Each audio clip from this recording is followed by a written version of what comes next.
আসসালামু আলাইকুম।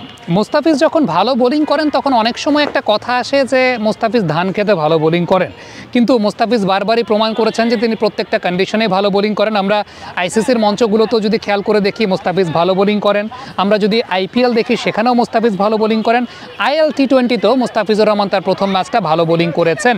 এবং এই জায়গাটায় একটা খুব ইম্পর্টেন্ট বিষয় হচ্ছে তার ব্যক্তিগত 1.3 ওভারের আগ পর্যন্ত, অর্থাৎ তার ব্যক্তিগত প্রথম ওভার শেষ করার পর পরবর্তী ওভারের 3টা বলের আগ পর্যন্ত মুস্তাফিজ একটা কাটার বলও করেন নাই, বল নতুন ছিল, সিম আপ ডেলিভারি বেশি করেছেন। তবে এক্ষেত্রে মুস্তাফিজকে একটা ভিন্ন ডাইমেনশনে বোলিং করতে দেখা গেছে যে তিনি বলের লেন্থটা ম্যানেজ করেছেন, একটু সামনের লেন্থটা। এটা আমি একটু অবাকই হয়েছি যে মুস্তাফিজকে সচরাচর এত সামনের লেন্থে বোলিং করতে দেখা যায় না, যেটা তিনি তার প্রথম ওভারটা এবং পরের ওভারের 3টা বল পর্যন্ত তিনি সামনের দিকে লেন্থ ম্যানেজমেন্ট করার চেষ্টা করেছেন। এবং সেই জায়গাটাতে আমার কাছে মনে হয় যে মুস্তাফিজ একটা এক্সপেরিমেন্টও করার চেষ্টা করছিলেন যে এই লেন্থে আসলে কতটুকু প্রোডাক্টিভিটি তিনি আদায় করতে পারেন, বা সিম আপ ডেলিভারিতে এই লেন্থে মুস্তাফিজ কতটুকু ফায়দা তুলতে পারেন। তবে বল যখন একটু পুরনো হয়েছে মুস্তাফিজকে তার চিরচেনা কাটারগুলো করতে দেখা গেছে, which was very fascinating to see. এবং এই টাইপের কন্ডিশনগুলোতেও তার কাটারগুলো যে কার্যকরী হতে পারে সেটার একটা বড় প্রমাণ কিন্তু আমরা পেয়েছি। এবং সাইমন ডুল কমেন্ট্রি করছিলেন, তিনি বলছিলেন যে অলমোস্ট লাইক মুতাইয়া মুরলীধরন যেরকমভাবে ফিঙ্গার এবং রিস্টের সমন্বয়ে কাটারগুলো করেন, আমার কাছে মনে হয় যে জেমস ভিন্স তিনি তো বেজে গেছেন, কিন্তু তিনবার জেমস ভিন্সের আউট হওয়ার একটা সম্ভাবনাও ছিল। এবং মুস্তাফিজ পরবর্তী সময় আমি যেটা দেখেছি যে বল পুরানো হওয়ার পর ওয়াইড লাইনটা মেনটেন করে বোলিং করেছেন, গুড লাইন থেকে ওয়াইড লাইনে বল বেরিয়ে যাচ্ছে এবং তার রোল অফ দ্য রিস্ট কাটার, তার সঙ্গে ফিঙ্গারের কম্বিনেশনের জায়গাটা।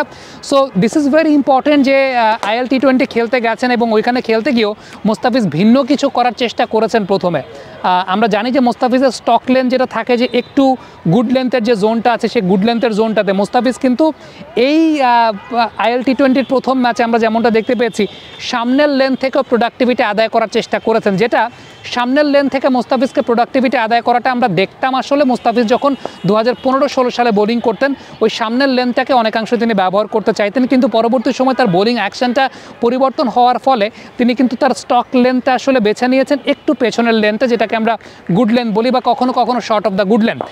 তবে হি বোল্ড ব্রিলিয়ান্টলি, বিশেষ করে তার ব্যক্তিগত দ্বিতীয়, তৃতীয় এবং চতুর্থ ওভার এমনভাবে বেঁধে রেখেছিলেন। মঈন আলী যখন ব্যাটিং করছিলেন ভেতরের দিকে বল ঢুকাচ্ছিলেন, কোনো প্রকার রুম দিচ্ছিলেন না মঈন আলীর এগেনস্টে। ভিন্সকে তো মোটামুটি পুরোপুরি নাচিয়েছেন, away from the body, outside off stump কাটারগুলো করছেন, সেই জায়গাটায় টাইমিংটা প্রপারলি করতে পারছিলেন না because of the slowish nature of the ball. এবং এই টাইপের পিচেও, এই টাইপের কন্ডিশনেও সেই slowish nature of his bowling সেটাকে তিনি ব্যবহার করতে পেরেছেন, which was really fascinating to C.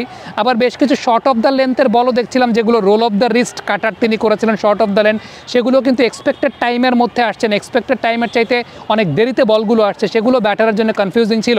আমার মনে আছে আমি লাস্ট এশিয়া কাপে এবং বেশ ভালোভাবে মুস্তাফিজকে দেখেছিলাম লাস্ট এশিয়া কাপে, এবং তার আগে আরও একটা সিরিজ, আমার ঠিক এই মুহূর্তে সিরিজটা মনে নেই, খুব সম্ভবত সেটা শ্রীলঙ্কার সঙ্গে সিরিজ হবে।